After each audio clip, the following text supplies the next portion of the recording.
मतलब जान একদম দাঁড়াও, তুমি মাফি কিতার লাগে দাঁড়াই তোমার মাফ আমি করতাম না, আমি রশি বের করতাম না, বান্ধিয়া রাখি দিমু কিতা মাফ চাইরা যদি ইনসানিয়ত না হয় না না কিতা ইনসানিয়ত নাই। তুই বেটা আইয়া ঘর ঢুকরে মানুষের বেটা 60 টাকা লাগে 100টা 60 টাকা মিলা বেটা 6000 হইব।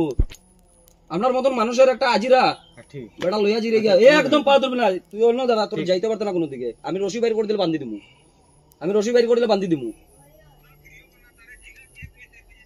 এটা সব কোন ভিডিও পাঠাইছে, কোন ভিডিও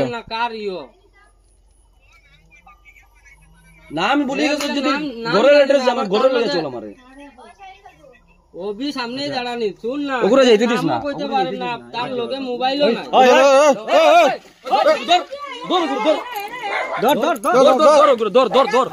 ধর এ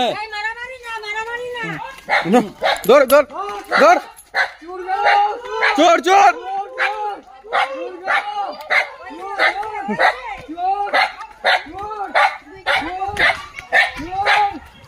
চোর গেল